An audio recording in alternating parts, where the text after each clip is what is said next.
American Family Radio Network, Financial Issues. I'm Dan Celia on this cold Friday morning, but it is Rapid Fire Friday. We are going to get to the phones. 866-300-9298. Let me go to Donnie. Donnie is calling us from Oklahoma. Hey, Donnie.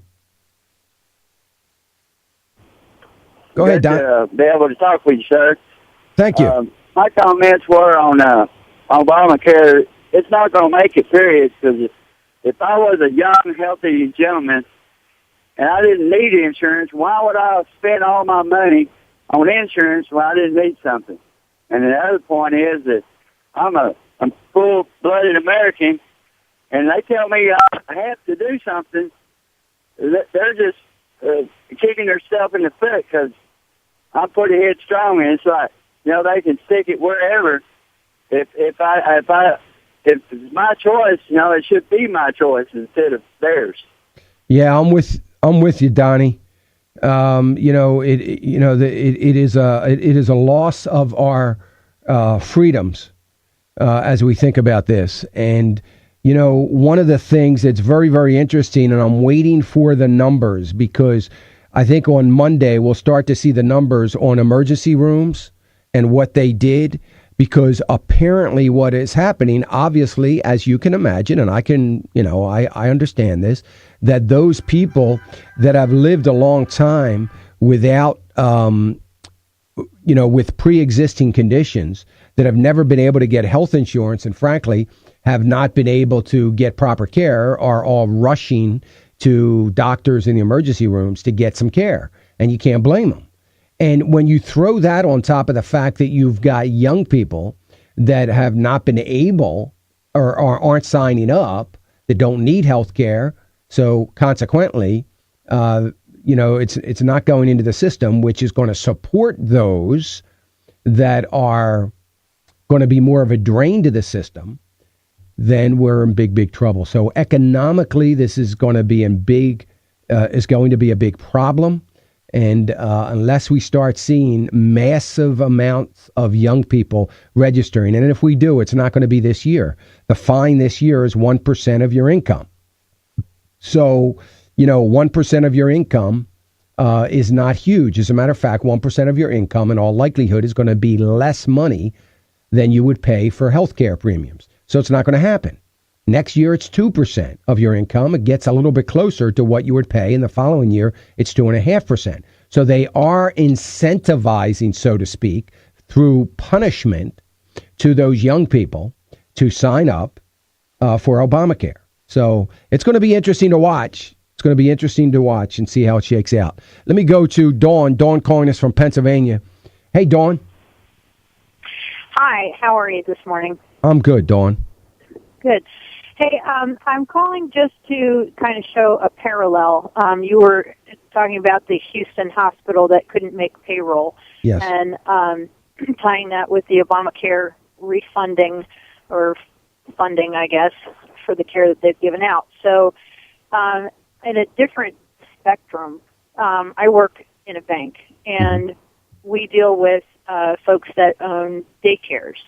And I don't know how many of your listeners are aware, but daycares receive significant funding for underprivileged children in their care and reimbursement for food and different things like that. And so there's a monthly disbursement given to them, federally funded, that gives them money back for money that they've put out if they meet the requirements. Right. So it's a parallel with the Obamacare in that what we have been seeing is that the funding is about 5 or 6 weeks behind. The owners can't get a hold of their representatives. They can't get a hold of the people who are supposed to be writing the checks. The checks are 6 weeks behind. So it's overdrawing. They're forced to take loans out or use other funds, personal funds or whatever to make payroll, to buy groceries, to keep their daycares open because they're running so close to the line and because that funding is not coming. So wow. you probably don't have to explain any more than that. No, don't. But Dawn, let me ask you a question. Do you know, because I don't know, was that funding changed in any way that this year because of Yes, the parameters. I haven't read them. Obviously, Okay. I'm not in that industry, but I know it has been expressed by some of our owners that they received like a 70-page change, to policy for them to continue receiving their funding. And I can tell you that this has started happening about 6 months ago, but that the parameters of change have just come out at the end of 2013. So, well, I'm not sure, the state, each individual state pays the businesses. However, they're receiving funding from the government. So it's a trickle down. Yeah. Wow. Great stuff, Dawn. Boy, will that wreak havoc in the community. Can you imagine all the parents that are dependent upon those daycare centers? Boy, if that starts, and look, it's like I said about the hospitals, you can only survive so long with this. And, this is, that's pretty incredible. If there's some daycare owners, and I thank you, Dawn, for calling, I sure appreciate it. If there are some daycare owners out there that this is impacting, boy, I'd love to hear from you. I know there's got to be some out there that listen to the program. Would love to hear from you and weigh in on that. 866-300-9298, 866-300-9298. If you've got a question, you want to weigh in. If you want to ask a question about your stewardship, what's going on in the economy, if you want some clarification on anything, give us a call. That's what we're here for, 866-300-9298. All the major indices just open in positive territory. Well, actually, the Dow opened negative. It quickly jumped up. It is up 21 right now, or 22 right now. The S&P's up 2. So the indices in positive territory right now. Let me go to Betty. Betty is calling us from Oregon. Hey, Betty. Good morning. First of all, thank you very much for all that you do for us. And I had a question, 2 things. When are you going to come to Southern Oregon for one of your town hall meetings? Betty, I'm sure we've got the West and Oregon being our main. When we come west, we're going to go to Oregon first because that's where our biggest group of listeners are. So we're planning on it. I don't know when, but we are going to get out there, and I get, as you can imagine, we get requests every day, when you come into our city, but we've got a number of places we want to get to that we've not been. Oregon's one of them. Michigan is one of them. Maybe even North Dakota or South Dakota and Rapid City area and some other places. So we're going to work on that. So thank you. Okay. Thank you. We would love to have you here. The question that I have has to do with establishing a family trust. Okay. I was told that's a good idea to put your home in a family trust in terms of my beneficiaries. What all else would go in a family trust? What all financial things would you put in a family trust besides the home? Well, the most important part, if you're going to establish a trust, a family trust, everything, all of your assets, one of the biggest mistakes that people make is they don't put all their assets in the trust. And it's funny because what you're saying is you've been told to put the home in. Usually the mistake everybody makes is they don't put their home in it. They, because it's a little bit harder. So they put they're putting their checking account and their savings, their mutual fund account, you can't put IRAs in a trust, by the way. So any of your IRA wealth cannot go into a trust. But all of your assets need to be titled in the name of the family trust.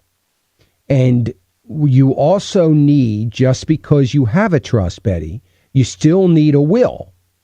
Now, the will is going to be different than the will you have now, because the will is going to be what is called a pour-over will, meaning that any asset outside the trust gets poured over into the trust and is considered to be a part of the trust.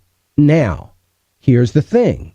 People think, well, I got this pour-over will. I don't need to put my house in the name of the trust. That is not true because the IRS is not going to recognize assets being poured over into the trust that are major assets. In other words, you have to show intent that you wanted all your assets in the trust. So the bulk of your assets already have to be in the name of the trust. But, they understand that you might buy a car every 5-6 years and it's going to change, or, you might have an antique piano that is worth, thousands of dollars, things like that. All of those things are fine, but the majority of your assets have to be in the name of the trust so that you show that intent. So you need a new will.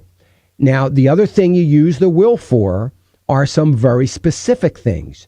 You don't put specific, very specific things you don't put in the trust. So that antique piano I was just talking about, you might want that to go to your church. You would put that in your will so that it stays out of the trust and it goes to your church. Maybe you have a painting that a niece or nephew or cousin or somebody wanted. You can put that in your will. So very specific personal things you would still put in your will, but it's a pour over will, and it should be very simple and basically say that my assets pour over. So yes, your house, your checking account, your savings account, your investment accounts, your other land or properties that you might own, any kind of, if you have stock certificates and those kinds of things, everything should be titled in the name of the trust for the trust to have an impact, to be able to save some tax dollars, and to be able to be easily settled upon the death of the trustees. Okay. All right. Thank you very much.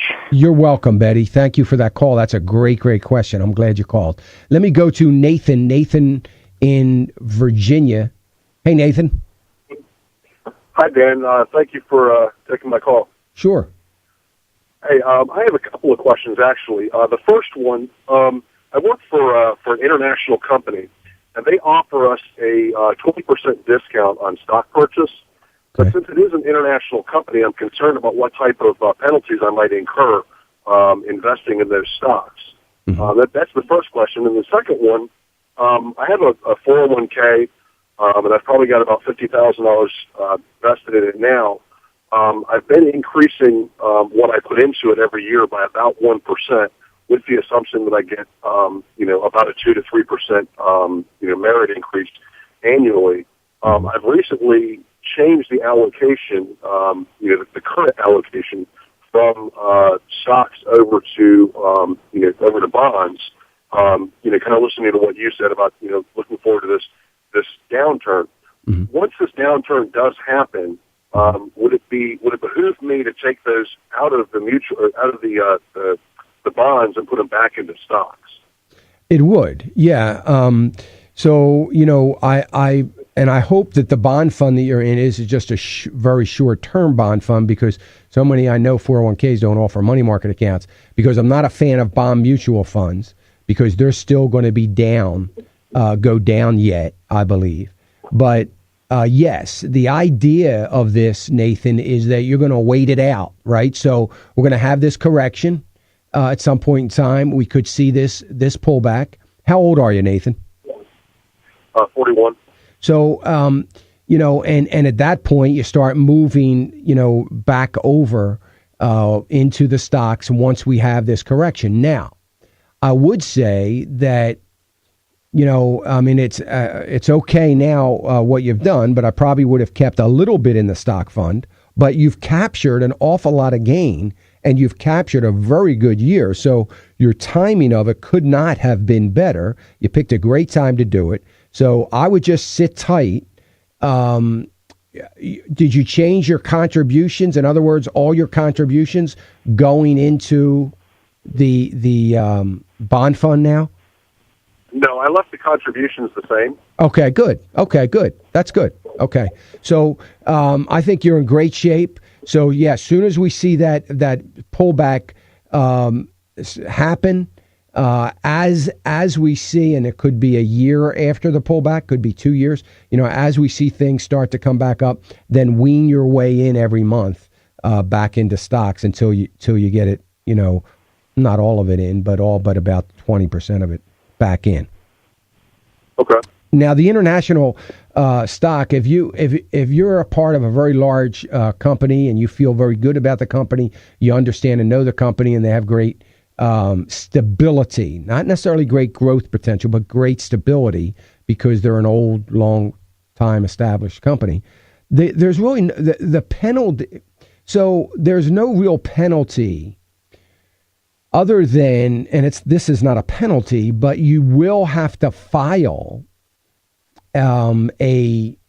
international interest or dividend filing when you do your taxes. So when you do your taxes, it's going to ask you questions. You're going to get a 1099 at the end of the year, and the dividends and any kind of interest or whatever kind of stock this is going to be categorized differently on that 1099 from this stock than it would be if it were domestic stock. And it's not a big deal. You just got to file that. You're going to pay a little bit more tax on it, but it's going to be very slight and insignificant. So if you're getting a 20% discount on that stock and you feel good about the company, the 20% discount is going to far outweigh any potential of a little bit of a higher tax on it. Great stuff, Nathan. Got to run 866-300-9298. We'll get right back to the phones after this.